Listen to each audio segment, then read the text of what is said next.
Well, we're happy to have you back here today. I missed part of floor time, so I don't know what the issues of the day are. Rainwater was one of them. Water. Okay. I've got some questions about ethics resolution we had out. Let's finish rainwater first. Well, Do you have any questions on Any that? question? We went over the debate pretty good. I think everybody understands the issue. Well, do you think the bill needs a hearing this year, given that there are so many questions in the floor? No, I don't. I think we answered the questions when we had the hearing. The I think name of that task force. Anyway, the Water Task Force went over this in detail, and they asked the kind of questions that Senator Valentine did. So I appreciate these questions. They were right on the money, and they drove deep to the point here of, are you creating new rights? Because that's the very issue that everybody in the state's worried about. It's like, look, this water law is one of the oldest laws in the West. I believe it goes back well over 100 years, and everybody really jumpy about that. So when they say, is it our intention to change the law, the answer is absolutely no. We don't want it. This is a very small exception, and frankly, that's one of the pushbacks against it, is the fact that it's an exception. We've never done this before. And so it's, you worry about the law of unintended consequences, which he was so wise to ask about. And so it is in fact a very small exception. If you remember, this all kind of started a couple years ago with Mark Miller. Remember that, when he tried to save his rainwater to wash his cars with? Well, in that case, it was such a large amount that the state actually issued him a water share, and he had to buy that to do that.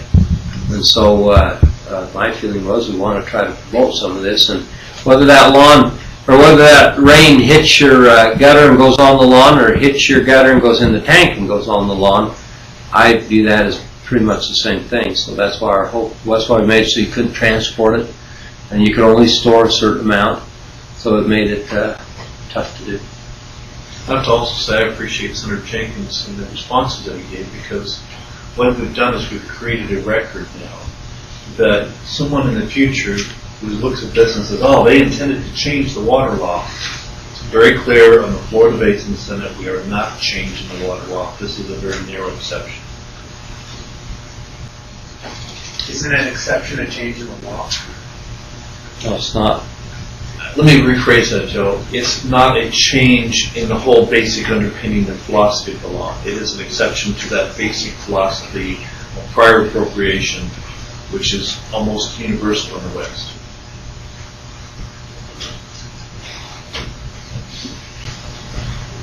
You going to law school, or you been? He just knows how to ask hard questions. Senator Jenkins, can I ask you a question? Yes. What happens now? I know I've been on websites, for environmental groups or whatever, and they've mentioned, hey, rainwater harvesting, because it's kind of a buzz, out there in I don't know, people who garden, or people who are into that kind of lifestyle. They may not even know that it's not legal for them to do that right now. I mean, what's their legal standing right now? Well, yeah, right now they are, and of course the biggest culprit for that is a good old rain barrel. Lots of people have a rain barrel; they just slide under the gutter. That's happened forever, and in fact, in Utah, that's breaking the law. That absolutely is. And that goes right to the issue that we were talking about on the floor today, which was, do you own the water that hits your property? That's Eastern water law. Everything kind of east of the Mississippi, that's what they have. And because they have a lot of water, they don't have to really worry about rationing water. In the West, where it's more arid, we developed a water law that says, who appropriated the water first, who used the water first, got the rights to use the water. It didn't matter that it fell on their property, somebody else's property way upstream and came downstream to them. It mattered as to whether or not you had a prior right by virtue of your prior use. And so under this bill, narrow exception for the 2,500 gallons under the storage tank or 55-gallon barrels that fall on your property, we are adopting Eastern type water law, which says if it hit on your property and you stored it on your property and used it on your property, then you have the right to do that. If you want a little bit of a follow-up, you might talk to Ben Ferry. He was one in the House, and he's a farmer, and he was worried about that last year. And he's he's actually decided he's going to support me this year if he's going to make an attempt to amend this, I think. Last time I talked to him, he said he was, and make it so there's a site that the state has, and I'm not familiar with that site, but he told me about it, where somebody can get on and register their tank. And he's going to try to amend this to say that you have to register the tank. So at least the state knows how many are out there. And I'm not opposed to that. If he amends that, I told him I wouldn't fight him on that one. As long as it didn't cost the state a lot of money to collect it. And he said, no, this exists already. All you'd have to do is get on, register your tank, and you'd be done with it. You said a moment ago that you'd like to promote this. Is that as a conservation measure or just out of convenience? No, it's a conservation measure. You have that a lot of people out there don't have the ability to get secondary water, and so this would be a way that they can help supplement their primary watering of gardens and small lawn areas. And washing hair. That's right. I laughed about that. We come off the floor, and these two gals were sitting there laughing on the floor about that. Laura said, well, I can't believe that. And they said, no, that doesn't work. Is that right? Yeah. Any others on water? Okay. Brock, you wanted to ask the attorneys about ethics? The resolution, would that entire thing have to go before voters, or would it just be the section on the Ethics Commission that would have to be approved, or how, what exactly would the process be? There's actually multiple of ethics bills.